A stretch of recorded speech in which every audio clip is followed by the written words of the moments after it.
एक वीडियो मैंने बनाई है फेसबुक के ऊपर, यूट्यूब के ऊपर, जिसमें मैंने लोगों को बताया कि सेक्टर आबाद कैसे होता है। मैंने आपको उस टाइम फैसल हिल्स की मिसाल दी थी। आज मैं फैसल टाउन फेज 2 के अंदर खड़ा हूँ और आपको बताऊंगा कि ये प्रोजेक्ट कैसे आबाद होगा, ये कैसे प्रॉफिट देगा। इन जैसे प्रोजेक्ट्स के अंदर आपको क्यों इन्वेस्टमेंट करनी चाहिए और आपने गलत जगह पे इन्वेस्ट करके कितने पैसे गंवाए और क्यों गंवाए, ये चीज़ इंशाल्लाह सारी चीज़ें इस वीडियो के अंदर मैं कवर करने जा रहा हूँ।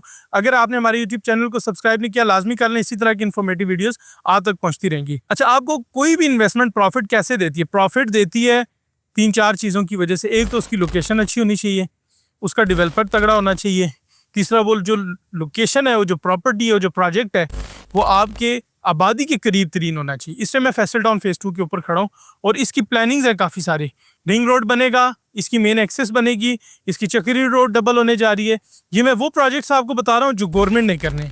फैसल के एक न्यूट्रल बात कर रहा हूँ तो मैं आपको लोकेशन और आबादी के करीब प्रोजेक्ट होने के फ़ायदे गिनाऊंगा।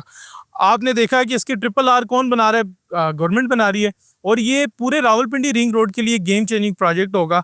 उससे क्या होगा? इस प्रोजेक्ट को फ़ायदा होगा। वजह, ये प्रोजेक्ट आबादी के करीब है, इसकी लोकेशन बहुत अच्छी है, ठीक है। और इसको फ़ायदा क्यों होगा? अच्छा, सिर्फ आबादी के करीब और लोकेशन अच्छी होने से फ़ायदा नहीं होगा। आप साइड के ऊपर देखें, डेवलपमेंट हो रही है तो ये फ़ायदा देगा। अच्छा, आपका जो चक्री रोड डबल होने जा रहा है, चक्री रोड की इसको फ़ायदा देगा, फैसल टाउन को देगा। 2 गेट चक्री रोड के ऊपर फैसल टाउन के मौजूद हैं। उसके अलावा मोटरवे करीब है, आपके एयरपोर्ट करीब है, सीडी के सेक्टर्स करीब हैं। अच्छा, ये सारी चीज़ें होगी। अब आपकी लोकेशन के बाद आ जाती है बात डेवलपर की। अब डेवलपर साइड के ऊपर अच्छे पेस के ऊपर डेवलपमेंट कर रहा है। इस पेस के साथ अगर ये डेवलपमेंट करेंगे तो ये इतना बड़ा प्रोजेक्ट 5 साल के अंदर डिलीवर होता है। जो डेवलपर अच्छा होगा वो इस प्रोजेक्ट को 5 साल के अंदर डिलीवर कर जाएगा, डेवलप कर जाएगा। लेकिन अगर आपका जो डेवलपर है वही अच्छा नहीं है तो आपके पास अगर ये अच्छी लोकेशन भी होती तो आपके प्रोजेक्ट किस काम का होता? अच्छा, डेवलपमेंट भी होगी। अब डेवलपमेंट के बाद, डिलीवरी के बाद, अब प्रोजेक्ट को आबाद करना एक साइंस है। आपने मिसाल सुनी होगी सरदारी सरों से होती है।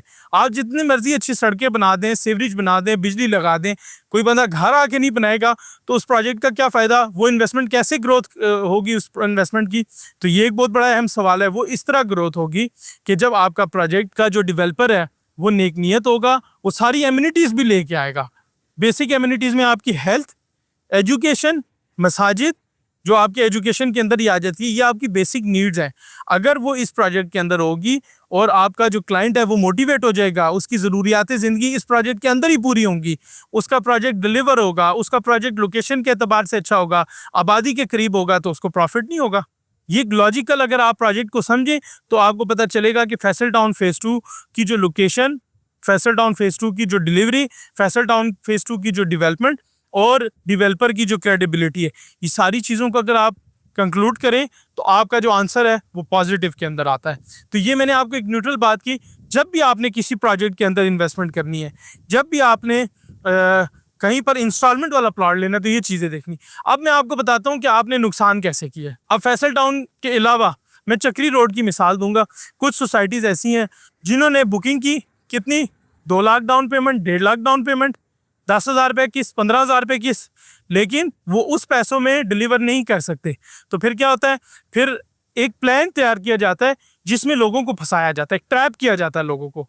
कम डाउन पेमेंट के ऊपर प्लॉट बेचा जाता है और जब वो अपनी आधे से ज़्यादा किस्त दे चुके होते हैं या सारी पैसे दे चुके होते हैं तो ऐसा बम फोड़ा जाता है उनके ऊपर डेवलपमेंट चार्जेस का, जो कि ना देने के काबिल होता है। या फिर उनके आसपास की सोसाइटियों में उससे कम रेट के ऊपर विद डेवलपमेंट प्लॉट आए होते हैं। उस टाइम लोग लेते नहीं है कि महंगा है। जब डेवलपमेंट चार्जेस ज़्यादा लगते हैं तो सारी आपकी जो बचत है, सारे आपके जो अरमान है वो बह जाते हैं। अच्छा, फिर क्या होता है?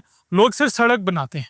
एक मेन सड़क बन गई, आसपास 1-2 मस्जिदें बना देते हैं, आसपास 1-2 पार्क बना देते हैं, बस छुट्टी।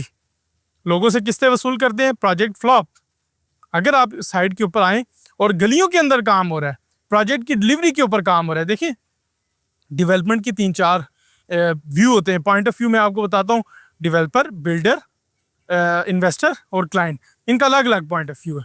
अगर आप इस टाइम इस प्रोजेक्ट को देखें तो ये एक एंड यूज़र के पॉइंट ऑफ व्यू से आपको प्रोजेक्ट समझ आएगा, तो इसका मतलब है प्रोजेक्ट में जान है।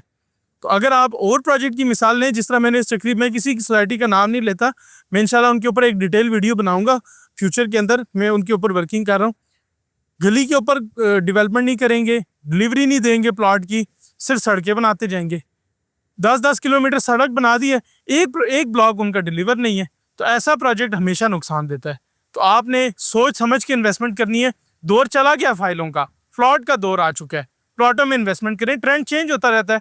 अब आपकी फाइल नहीं बिकती, कोई भी सोसाइटी अब विदाउट प्लॉट नंबर फाइल नहीं बेच रही, उनको पता है उनका मंजन नहीं बिकेगा। तो मजीद इन्फॉर्मेशन के लिए, इन्वेस्टमेंट के लिए, कंस्ट्रक्शन के लिए दिए गए कॉन्टैक्ट नंबर पर रब्ता करें। शुक्रिया।